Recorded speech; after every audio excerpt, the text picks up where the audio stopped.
안녕하세요 여러분. 오늘은 우리가 평소에 당연하게 믿고 있던 치아 상식들이 정말 맞는지 함께 알아보려고 합니다. 인터넷이나 주변 어른들에게서 들은 치아 관리법들 혹시 아무 생각 없이 따라하고 계시진 않나요? 사실 이런 민간요법이나 잘못된 상식들이 오히려 우리 치아를 망치고 있을 수도 있습니다. 저도 치과대학을 다니기 전에 이런 방법들이 효과가 있다고 믿었는데요. 교수님들의 의견을 듣고 나서 깜짝 놀랐습니다. 그래서 오늘 여러분과 이 정보를 꼭 공유하고 싶어서 영상을 준비했습니다. 자, 그럼 지금부터 우리가 흔히 믿고 있는 치아 상식들을 하나씩 팩트 체크해 볼까요? 잘못된 상식 1. 양치 시 치약을 많이. 거품도 많아야 깨끗하다. 많은 분들이 믿는 상식. 양치질 시에 치약을 많이 짜고 물도 많이 묻혀서 거품을 많이 내면 훨씬 깨끗하게 치아가 닦여서 좋다. 진실은 이건 완전히 잘못된 방법입니다. 거품은 깨끗이 닦였다는 착각을 줄 뿐입니다. 치약의 거품은 주로 계면활성제 덕분에 생기는데 이건 세정력보다는 입안이 개운하게 느껴지는 효과를 주는 역할이에요.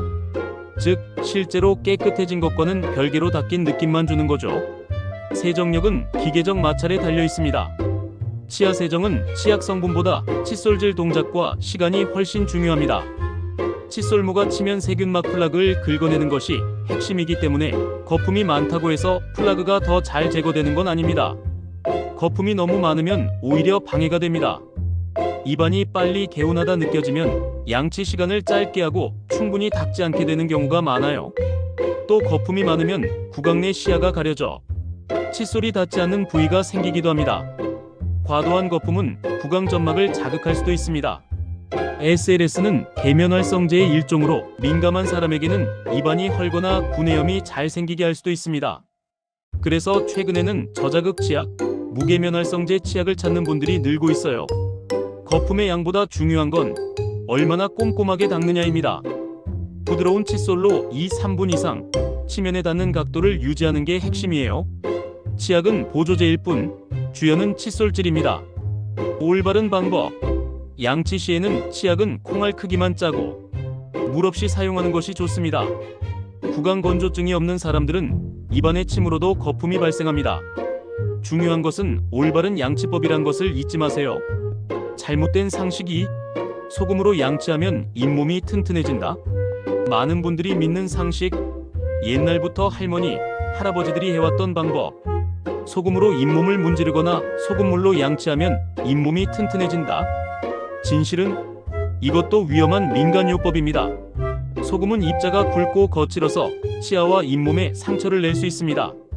특히 굵은 소금으로 잇몸을 문지르면 잇몸 조직이 손상되고 이미 약해진 잇몸은 더 나빠질 수 있어요. 왜 효과가 있다고 느껴질까? 소금의 살균 효과 때문에 일시적으로 시원한 느낌이 들 수는 있습니다. 하지만 이건 증상을 가릴 뿐 근본적인 치료가 되지 않습니다. 오히려 소금의 삼투압 작용으로 잇몸 세포의 수분이 빠져나가 건조해지고 손상될 수 있어요. 올바른 방법. 잇몸 건강을 위해서는 불소 함유 치약으로 부드럽게 양치질하고 치실이나 치간 칫솔을 사용하는 것이 훨씬 효과적입니다. 잇몸에서 피가 나거나 붓는다면 소금보다는 치과에 방문해서 정확한 진단을 받는 것이 중요합니다. 참고로 일부 치약에 소금 성분이 들어있는 제품이 있는데 이건 입자를 아주 곱게 만들어서 안전하게 사용할 수 있도록 만든 거예요. 집에 있는 식용소금과는 완전히 다릅니다. 잘못된 상식 3. 치아가 아프면 얼음을 물고 있으면 된다. 많은 분들이 믿는 상식. 치통이 있을 때 얼음을 물고 있거나 아픈 부위에 얼음찜질을 하면 통증이 가라앉는다. 진실은 반은 맞고 반은 틀립니다. 얼음이 일시적으로 통증을 둔화시킬 수는 있습니다. 하지만 치아나 잇몸에 직접 얼음을 대는 것은 자극이 될 수 있어요. 특히 충치가 있는 치아에 얼음이 닿으면 더 심한 통증을 유발할 수 있습니다. 왜 위험한가? 치통의 원인은 대부분 충치, 잇몸 염증, 치아 균열 등입니다. 얼음으로 통증을 일시적으로 줄일 수는 있지만 이건 증상을 숨기는 것일 뿐 문제를 해결하는 게 아닙니다. 오히려 치료 시기를 놓쳐서 상태가 더 악화될 수 있어요. 올바른 방법. 치통이 있다면 가장 먼저 해야 할 일은 치과 예약입니다. 그 전까지는 아픈 쪽으로 음식을 씹지 않고 뜨겁거나 차가운 음식을 피하세요. 꼭 필요하다면 얼음을 직접 물지 말고 수건에 싸서 볼 바깥쪽에 대는 것이 낫습니다. 진통제 복용도 도움이 되지만 이것도 임시 방편일 뿐입니다. 근본적인 치료는 치과에서만 가능합니다. 잘못된 상식 4. 치아가 하얗지 않으면 건강하지 않다. 많은 분들이 믿는 상식 하얀 치아가 건강한 치아다. 그래서 치아 미백을 자주 해야 한다. 진실은 치아 색깔과 건강은 직접적인 관계가 없습니다. 자연스러운 치아색은 사실 약간 노란빛을 띠는 아이보리색입니다. 치아의 가장 바깥층인 범낭질은 반투명한데 그 안쪽의 상아질이 노란색을 띠기 때문이에요. 오히려 너무 하얀 치아는 부자연스러울 수 있습니다. 미백의 위험성. 과도한 미백은 범낭질을 손상시키고 치아를 민감하게 만들 수 있습니다. 특히 검증되지 않은 홈미백 제품이나 레몬, 베이킹소다 같은 민간요법은 정말 위험해요. 실제로 레몬즙으로 치아를 닦으면 산 성분이 범낭질을 녹여버립니다. 베이킹소다도 입자가 거칠어서 장기적으로 사용하면 치아 표면을 손상시킬 수 있어요. 올바른 방법. 건강한 치아의 기준은 색깔이 아니라 충치가 없고 잇몸이 건강한 상태입니다. 미백을 원한다면 반드시 치과에서 전문적인 상담을 받고 진행하세요. 커피, 홍차, 와인 같은 착색 음료를 마신 후에는 물로 입을 헹구는 것만으로도 변색을 예방할 수 있습니다. 그리고 정기적인 스케일링으로 치석과 착색을 제거하는 것이 가장 안전한 방법입니다. 잘못된 상식 5. 양치질은 세게 할수록 좋다. 많은 분들이 믿는 상식. 치아를 깨끗하게 하려면 힘을 주어 세게 그리고 오래 닦아야 한다. 칫솔모가 빨리 벌어지는 건 열심히 닦는다는 증거다.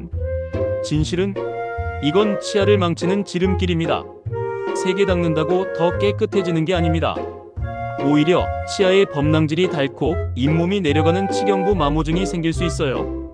한번 내려간 잇몸은 다시 올라오지 않습니다. 어떤 증상이 나타날까? 치아와 잇몸 경계 부분이 움푹 파인다. 찬물이나 뜨거운 음식에 이가 시리다. 치아 뿌리가 노출되어 보기에도 좋지 않다. 충치가 생기기 쉬운 환경이 된다. 올바른 방법.